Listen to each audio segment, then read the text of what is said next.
Good evening, everyone, and welcome back to episode 8 on the TryCraft server with me, Kusamoto, or Kusa, or AK, or whatever you want to call me. Any one of those things works. And we are back. Once again, wanted to get back to my 3 videos a week kind of schedule that I had going for a while there, and I wanted to keep going, but, you know, the news got in the way. But I'm back, and I'm back to do another episode here on the TryCraft server, and we've got a lot of things to do today. So the first thing we need to do, as you can see, we've actually got this whole area mapped out now. Huzzah! And I think that my original idea of this being an archipelago world is probably pretty accurate, because we have little islands here and there. We have this little peninsula. This might be a larger landmass, but from what I've seen just from exploring, it looks like it ends about there. So this will probably be a large island, and we've got a smaller island up there. We got a couple islands there. So this really does look like an archipelago kind of world so far. So my original idea holds true. But that's not why we're here today. We're here for a couple of different things. Because we've got a problem. And our problem is this.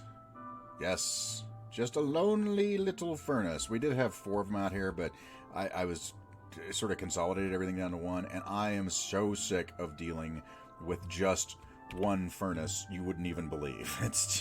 It's so tedious and slow, and we're going to fix that in today's episode, because we are going to build a super furnace. But not just any super furnace. We're going to build a super quick super furnace that, if you follow some of the people that I follow, you've probably seen before. And of course the heater goes on just as I'm recording. Thank you, heater. It's been really cold here, so I guess I'm not too terribly upset about it. But the furnace we're actually going to build is a super quick furnace. Which one was it? Ah, the purple one, that's right. A super quick furnace using basically just some very basic components. So we're going to make an 8 furnace super smelter system. Why 8, might you ask? Well, multiples of 8, everything just works out better mathematically, so that you get equal amounts of fuel, you get equal amounts of items being smelted up. It's easier to build, so on and so forth. So we got our furnaces, hoppers, we got some levers, a couple of sticky pistons, redstone, rails, powered rails, a couple of mine carts, some redstone dust. Why did I put bamboo in? Oh, that's for the hopper clock. Derp. And then some building blocks for the outside of the furnace itself. So we're going to use quartz for the outside of this particular thing.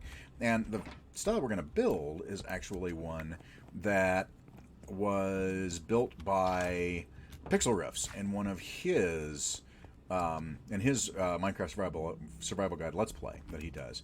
So we're going to actually be building that. Except he built a 16 furnace version. I'm just going to build an 8, because that's really, 8 versus 16, yes, it's double as fast as an 8 furnace setup with 16, but honestly, I don't need something that enormous. I'm not doing, like, a large amount of smelting. The most smelting we're going to be doing, honestly, is probably for things like the crackstone brick, like you see behind me there. Food, obviously, will be one, but we've got something else in mind for that, actually. So this is going to be for things like glass and crackstone brick, and if we have to turn cobblestone into stone for some reason, or stone into smooth stone, we're going to be doing that. So we don't need a giant setup for that. We just need a fairly normal setup. And I'm thinking what we'll do is we might actually put it right here. So like right outside the storage system. So we can go run to the storage system, grab what we want, come back out here, dump it into the smeltery, go back and do our thing, come back over, and it's done. So I was thinking about putting it downstairs, but then you're talking about having to go down here and then go over to where our upstairs, downstairs elevators are and go up and down those. Just no. So I'm going to put it on the main floor, and we're going to make it a part of the shops that we've got here in the Hive City. And so that's going to be step 1 of what we've got going on today. We had to make a new book because we lost our last one. So Superfurnace is going to be the first thing that we actually do today. So let's get on that. And I'm going to sleep, and I'll meet you outside, and we'll figure out where we're putting it, and what we're going to do with it, and how we're going to build it. So step the first is figuring out where our output chest is going to be, and I'm thinking right about here sounds good, because basically this will be, of course this is all going to be enclosed. This will mean you can actually go past this thing, and then there'll be more stuff over there as well.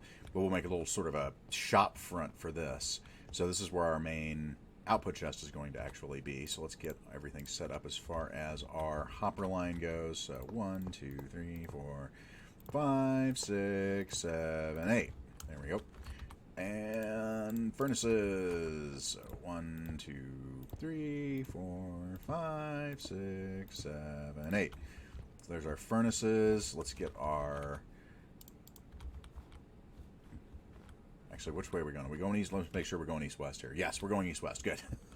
Because the fun thing with rails, fun rail fact for those of you who don't know and you're trying to build one of these, place them going east and west, because if you place it going north-south, the rails will try and connect to one another and they just get really kind of annoying. So we're going to do this so it's going east-west. So we're going to put in our input furnaces in the back for our fuel, and then our input furnaces on the top are going to be for our items. So really, I mean, the super smelters, if you've looked them up, this same basic kind of layout and principle holds true for all of them. So you basically have a hopper line on top, hopper line in the bottom, hopper line in the back, and then from there it just sort of kind of depends on what you want to do with them, because there's dozens of different designs out there. So I mean, there's Frillioth's got a design, Avamance has a design, Mumbo has a number of designs, Waddles has a design that's actually very, very simple and very, very survival friendly. And then Pixlriffs has a design. And Pixlriffs' design is the one I'm going to go with because I really like the way it looks, and I like how simplistic that it actually is. It's very, very simple to build, actually, and it does use rails and minecarts, but it uses them in a very intelligent way. Let me show you. And here's what I mean. So, as you can see, as far as the fuel, anyway, we've got a block of redstone up there. It powers all those rails. We'll deal with that in a second here, and we'll deal with that one in a second. But if you notice, we have a minecart chest over here, and this is going to be for our fuel.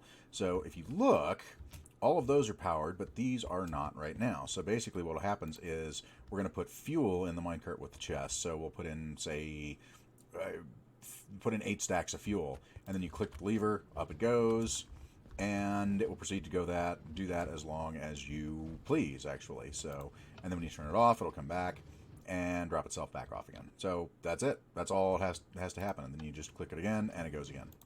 So very, very simple little circuit there. Take care of that. And then it'll evenly distribute out all the fuels. If you put in, like, say, a stack and a half, and then everything would get 12. If you put in 1 stack, everything would get 8. If you put in 8 stacks, everything gets 1 stack, which is really nice. You just got to make sure you're putting it all in there at once, rather than putting it in, and then it won't evenly distribute. But if you put in, say, a stack, everything will get 8, which is perfect. So that is the fuel side of things done. And I'm liking the way the quartz actually looks here. So that looks very, like, steampunky tech mixed with old school, just blacksmith kind of thing. So very cool. I like that. All right. So now that we've got that built, we've got to build the rest of the circuit. So we've got to go over here and get some more stuff and put that together. So let's put that together, and I'll show you how that works. And here we have the completed setup. So if you see over here, we've actually got a chest that we can come up to. This is our input. Oh, well, if I hadn't done that, because I'm an idiot. Hang on. There we go. There we go. Much better. So we have our chest. This is the input for our actual items. And if you'll see what we've actually done back here, you can see that what we've got is we've got a hopper chest that goes along this way up and delivers all of our items up here, with basically a hopper delivering it over there. You can just have this directly above this and it'll fill faster, but I wanted for the aesthetic to have it over here. So, but either way you want to do it, honestly, is fine. And typically speaking, this little hopper clock we've got would go down 1 further, and this would be 1 lower. But because this floor goes directly down to the basement right now, I have it like this. I might come back and change this so that it is 1 lower at some point. We might move this all down, but for right now, this seems to work. So we have a good old-fashioned hopper clock back here, and this is going to control the timing of our hopper chest. And if you notice, I've also got this put together over here because this turns it off. So basically this is the on-off switch for the entire furnace. This will actually not only stop the powered rail that's underneath this minecart from moving, but it also will stop the hopper clock as well. So it basically just stops everything while you load it, wait for it all to filter in, and then call it a day. Our chest over here, though, for fuel, we can go ahead and use any time. So let's go ahead and... There we go. Why is it not... Can I load it from over here? I can, can't I? Yeah, okay. That's weird. So let's go ahead and load that with fuel, and then if we just turn this on, it'll go on its way, and we should see that each one of these is going to get 8 when all is said and done. 8, 8, 8, 8. They all have 8. Fantastic. So if we close that off, there we go. Let's go up to our chest here. We're going to put in 64 just regular old-fashioned stone. It's going to filter over from there into there. All right, all the stone is in our hopper now. So now if we pull the lever and restart the clock, there it goes. And then you can watch it run. Off it goes.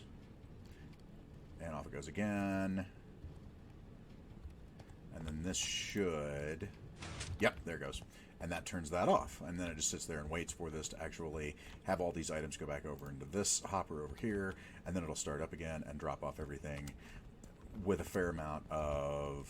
It'll all be even. So now you see all of these are running. So that one has 3. That one has... Okay, so... Okay. So that one must have smelted up first. So, but they're all mostly even anyway. So, and there goes our little minecart along there. And then it'll come back and stop over here now. And that should be all of them. So let's see here. Yep, we've already got half a stack done. So most of these, so all these are now running. So this thing is functional. Huzzah! And I like the quartz look too. So let's go ahead and turn it off. That actually will now depower everything, and that should have also depowered this. It has.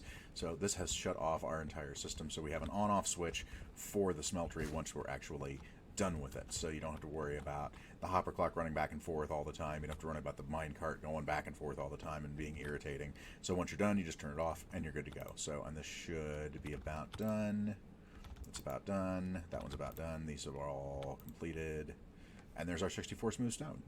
In the time it took me to give you that explanation, versus think about doing that in one furnace. How about no? So yeah, I'm very happy with this.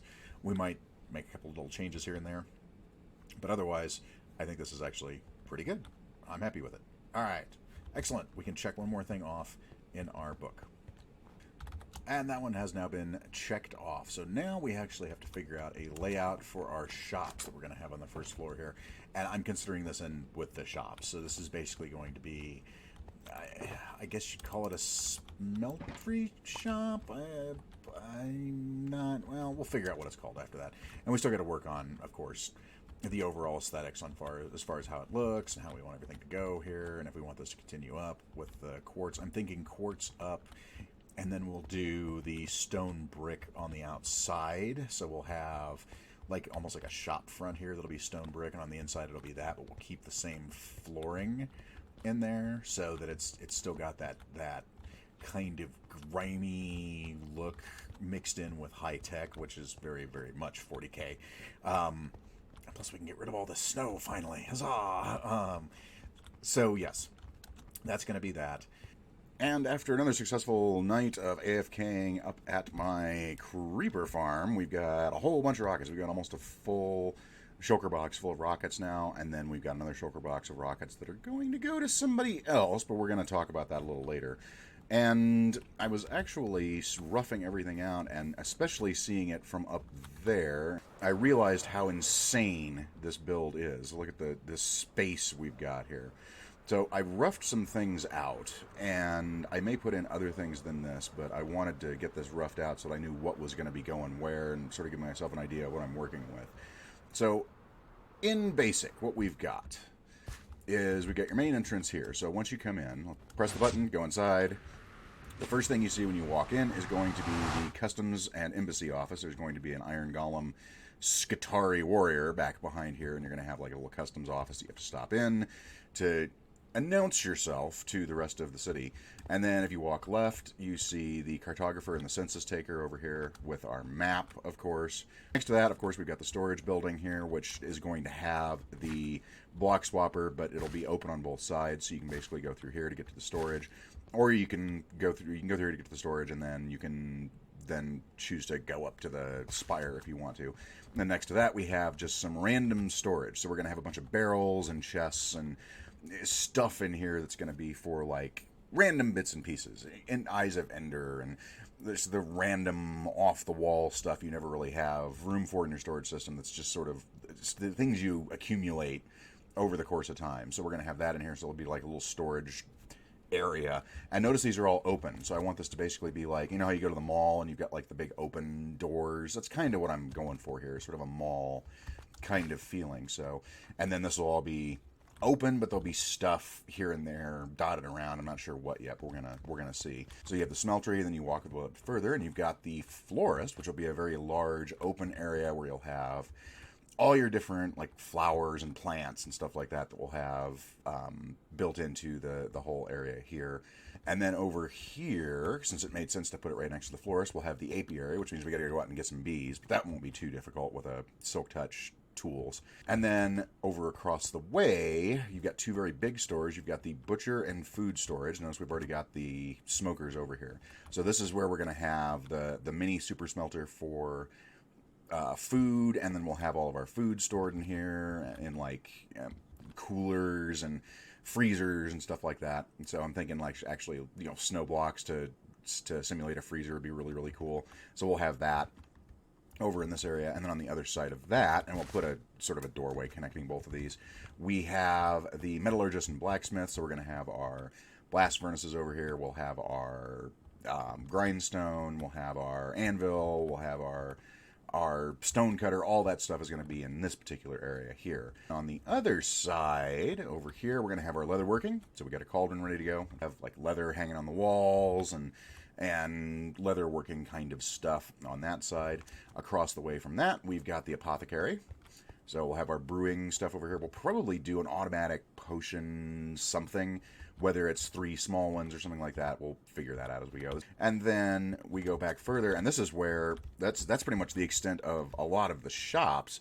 So now you've got this huge open area that I'm actually going to turn into like parkland and walking paths. So we're going to basically put down some dirt and path blocks and stuff like that, flowers, a couple of trees in here, and we'll have like maybe a little brook. I've built those before, and they're actually really, really cool to have. Maybe like a little fishing area or something like that too. So we'll do like a 5-block fishing area so we can actually fish in preparation for 1.16. Since they're getting rid of AFK fish farms, we'll do like a 5-block little pond that you can fish in or something like that.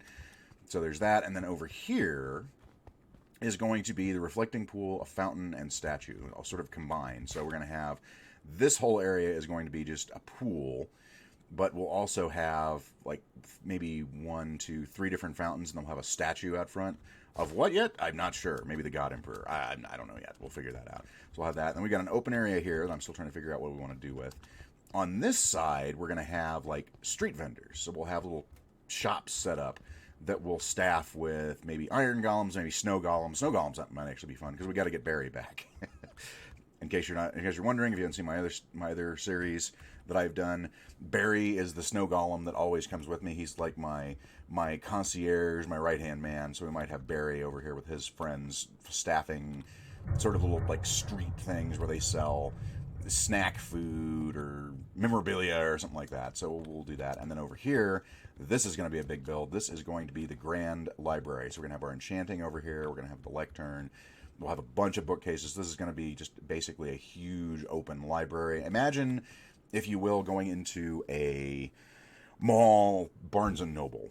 Something like that is what I'm envisioning with this. But before we get to that, we actually need to go downstairs and finish off this basement, because I need to have this flooring put in order to be able to have the basement totally done. So we got to put, flooring / ceiling. So we need to have that put in all the way across. We need to have the nether brick all the way around. So we need to do that first.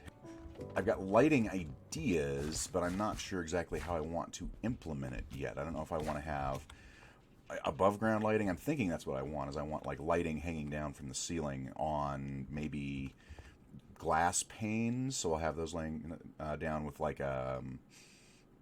maybe a glowstone.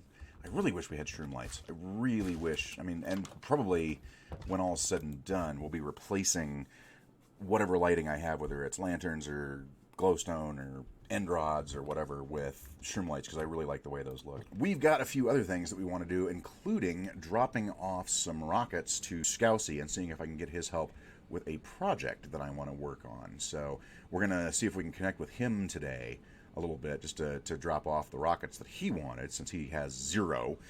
And then we'll see about going from there, because rockets are expensive, and rockets Rockets are like gold on this server right now because only Mama and I have the creeper farms.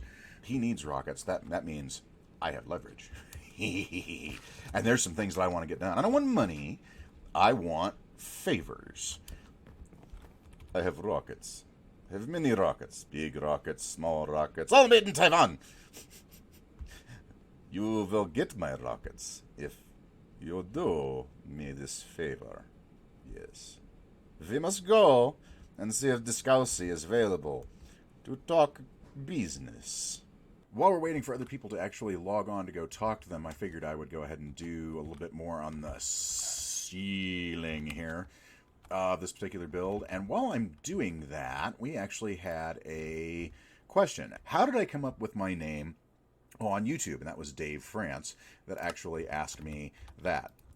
Good question, Dave. So the whole story behind my name is sort of long and complicated. I'll try and give you the Cliff Notes version here while I can. So Akoto Kusamoto is my alter ego in a little game called Legend of the Five Rings. It was a collectible card game that came out shortly after Magic the Gathering. And I was a Magic head when I was in my teens and early 20s. I got out right when the Sliver expansion hit, and I had a deck that I called Night of the Living Slivers that was just ridiculous and went like 38-0 in not only in casual play but also in tournaments. And I was just like, this game's getting kind of dumb. So I looked around for other games, and I've always been a big, I guess you call it Japanophile? I don't know. But Japanese history, just in general, has always fascinated me. So I ran across this little game called Legend of the Five Rings from a couple of friends of mine who actually introduced it to me. And I was like, this game's really, really cool. And the idea of Legend of the Five Rings is, imagine, if you will, Japanese feudalism sort of mixed with Chinese Warring States period, Korean mysticism, and then throw in Night of the Living Dead. And you've basically got Legend of the Five Rings. My faction that I had been playing quite a bit of, which was sort of like the Che Guevara faction, which was Toturi's army, went away. So I had to look around and see exactly what I was going to play. And there was a clan in there that was called the Lion Clan. And the Lion Clan was basically the protectors and defenders of the Empire. They were the tacticians, they were the generals, the smart people. And the Akoto family within the Lion Clan were the generals and the strategists for the Empire. And one of the people that actually took over the leadership of that particular family was one of the people in the faction that I had used to play, and he was my favorite character in the game, so I had to follow him over to the Lion after that happened. So I did, and I started playing Lion pretty much exclusively at tournaments and things like that. I actually was, not to toot my own horn or anything, but I was the top-rated Lion player in the world in 2010, I want to say. That sounds right. I took 7th in the world at Gen Con in 2010. So I got really good at playing them, and I got really good at the game, and I really enjoyed playing them. I played Lion. Even when Lion was a terrible choice, I would still play it and try and figure out ways to make it better. I was the head of the Lion Clan message board for a long time, and I did a lot of charity events at our local, what we called kotais, which were local, like, regional qualifier tournaments. So I did the Mile High Master of Bushido and other ones. So I did a lot of charity work. I was very active in the community and all that. And I won a couple of tournaments to actually name characters, which was one of the prizes for the tournaments. Is if you won or came in like top of clan or something like that, you could get cards named after you. So I had a couple of cards. One I named after my great uncle, and one I named after my oldest daughter. And then there was a situation where in one of those tournaments, it took them forever to get the card out for various different reasons. So Sean Carmen, who was the lead writer for the game, who I knew fairly well, came to me and said, look, we're sorry we screwed things up, but because we screwed things up and because of all you've done for the game and for the community and all that, we want to name a card after you. And I'm like, well, okay then. I got the card that you see on screen right now named after me. So it's Akoto Kusamoto had been my alter ego forever, so there was no question as far as to who I was going to have the card named after. And I got to choose the flavor text on it, which was really cool as well. We got my character, my alter ego, in the game as an actual playable character. And I really liked the mechanics of my particular character because basically whenever I come into play, I go rooting through the trash to find the exact thing that's been screwing you all game long, and I get it again. I get it again, and I get it again, and on and on and on, which was kind of one of my shticks, is I would pack my deck with things that would mess up the Flavor of the Month decks, and just continue playing them at you over and over and over again until I beat you into the dirt. It was my MO, usually, when I was playing those decks. Basically, I've been Akoto Kusamoto ever since. I joke that I say that I am my favorite fictional character, but that's really kind of true, is how that came about. That's the Cliff Notes version of the story. There is a longer version of the story that maybe I'll talk about on stream at some point, but that is very much me. I am my character. And my character is me. It's just kind of odd when I suspect it's one of those things like people who play iconic characters in movies or TV or something like that kind of have the same kind of thing. Like, everyone thinks Mark Hamill is Luke Skywalker. Everyone thinks William Shatner is Captain Kirk. Courtney Cox is Monica. I think that's just something that sort of naturally happens when you have a character that you've played for so long, or that you identify with so much, that you just sort of turn into that character for good or ill. I mean, that's Chris Evans is always going to be Captain America. It's Chris Evans, right? Yeah, it's Chris Evans. He's always going to be Captain America, no matter what else he's in.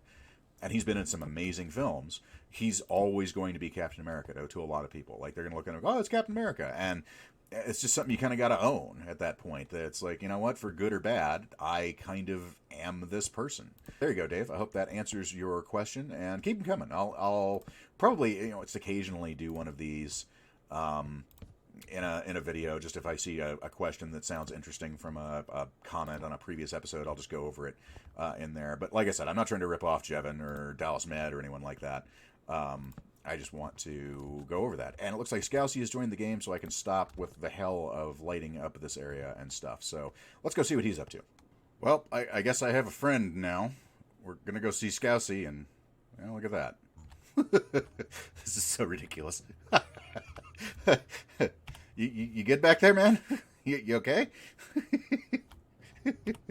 Oh, man. All right, now I got to somehow get him out of this boat without hurting him. Hang on. Welcome, Kusa. Alrighty, then. How's this? Ooh. Ooh, very pretty. Very nice. And Scousey's in the pool. Imagine that.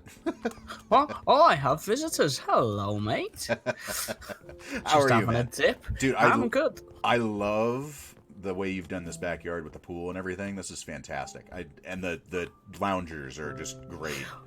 Well, I can't take full credit for the loungers. When I did it, the red banners were coming up black. It was Giraffe Queen.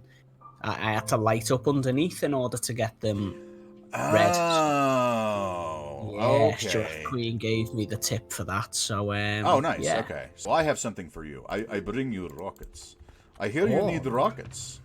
I do need the rockets. You do need rockets. We have rockets for you. Not too many rockets, because Creeper Farm is not efficient. But you have the rockets. You have 7 stacks of the rockets? Thank you, sir. I really appreciate that. Not a problem at all. So, in exchange for these rockets... Oh, well, God, here's the catch. Here's the catch. It's not a big catch. So, what I'm actually thinking about doing is our main nether fortress. It's under spawn and their tri-town sort of goes between both of them. Yes. So if you saw my last video, you saw that I was basically making like a poor man's wither skeleton farm down there, or at least trying to, because I was really getting sick of... Rest in peace. Yeah, that had to happen. So the problem isn't building the farm. The farm's actually fairly straightforward. The problem is I need someone to watch my back while I'm doing it. Because you need a wingman. Pretty much. I need a wingman. I need someone who can basically take care of the ghasts and any skeletons who spawn and blazes and stuff like that while I'm actually doing it. And then putting a roof on top of it and making sort of a waiting area so you can wait for the withers to spawn and then run in, kill them dead, so on and so forth. But I don't have that right now, so it makes it very, very difficult to actually build the thing because I've got to constantly it looked frustrating. When I was watching your video, it looked frustrating. It was. It would probably take me, I'm guessing, maybe an hour to get it to the point where it was safe enough that I could go in and do the rest of it myself. But I just need someone for that hour to kind of watch my back and sort of figure out, like, okay, this needs to go here, this needs to go here. Scousey, kill stuff as it shows up while I'm doing this. Sounds good. Are you good with that? I'm good with that. Fantastic. We have deal. We have a deal. It will Well, in be fact, fantastic. before I confirm we have a deal, I better test these rockets first. Oh, okay. Yeah, go ahead. Okay, so rocket 1, here we go. Well, No, they don't work. No, deal's off. You jumped Deal's in off. the pool, Scousey. There you go. And he's off. Yeah, I've just not been to... Oh, careful. Careful. Man, you got to prune these hedges. It's a danger around here. Well, that's the whole point. They're stopping me getting Scousey of an evening. Okay, I get. Well, except for there's a problem with your. There's a slight issue here. What could this problem be? What are you talking about? You have a very careful. You have a very easy way for creepers to just go. Oh, look, stairs. I'll just come up here and see what's going on. Boom. Yeah. Well, creepers. They're not that smart. Well, okay, they don't that's true. Tend to pathfind up the stairs. And then at the same time I'm doing that, and I can handle the second part of this. I wanted to do, since we've got the blaze spawner right there too, we could basically I could make the generic bees like budget blaze grinder. It's a real simple blaze grinder. It's basically just blocks and slabs. It's not the most efficient thing, but if you have a looting 3 sword, in like 20-30 minutes you can have 3 or 4 stacks of blaze rods. Cool. Well, you should have a look at the one. Blaze Farm's been on my to-do list for months. If you want to build it, go for it. I don't want to steal your thunder or anything. Nah, you go. Like I say, dude, it's been on my to-do list for months. Okay. So I'm just not getting around to it. So you go ahead and do it. Okay. I'll take a look at that. So I'll look at both and just see which one's better. There's actually 2 spawners there, so it might be worth seeing which one will be better to do and then destroying the other one, really, because... I'll tell you which one's the better one to do. The one that does not have lava pouring down on top of it. Ooh, is that a fire resistance potion? Oh, very pretty. Oh, excellent.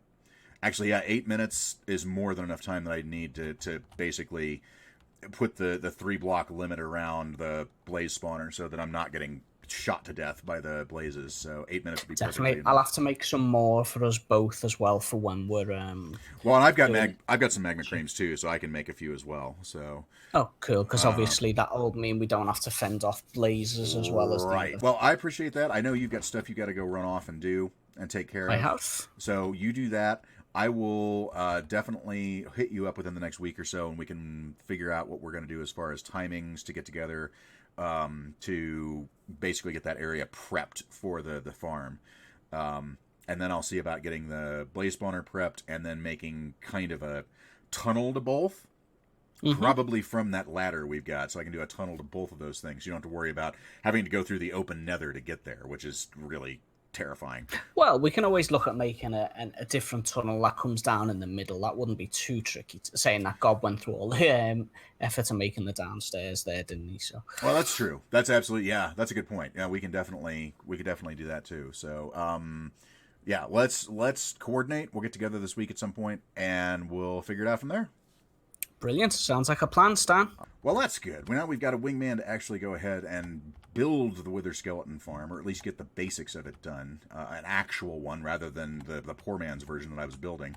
And we've gotten the go-ahead to actually put together a blaze grinder, which is fantastic because I need blaze rods for end rods. So we need to do that to... Oh, that's right, I made that. So we need to do that to actually be able to make end rods for the base. So, fabulous. We can get those things taken care of while we're actually doing stuff with the base. I think that's going to be it for today's episode. Thank you so much for coming along. If you enjoyed the episode, by all means, please hit the subscribe button and then hit the notification bell to let you know when I have a new video out. And if you did like the video, by all means, please gently press the like button. Don't smash it. If you smash and break the like button, no one else will be able to like the video. So just gently press it. Just caress it a little bit. Okay, I'll stop being creepy. And by the way, make sure you follow all the other TryCrafters as well. Mama, Gabi, Scouse Mouse, with the links that are down below in the description of the video. Make sure you follow all of them. And while you're at it, I'm going to add another link that takes you to our Discord. So if you are enjoying these videos by either myself or the other 3 TryCrafters, come join our Discord and hang out and chat all things TryCraft there. And we have a number of different areas where we sort of just go insane sometimes, like the picture share area, which is mostly memes. So if you... Hi there. Hi, Bob. What's up? Are you the same guy who's in my boat? You might have been. So Bob and I would like to say thank you very much for coming along. We do appreciate it. And we would also like to say, make sure you go out tonight, play some games, have some fun. We'll see you again real soon. Have a good night, everyone. Say goodbye, Bob. Goodbye!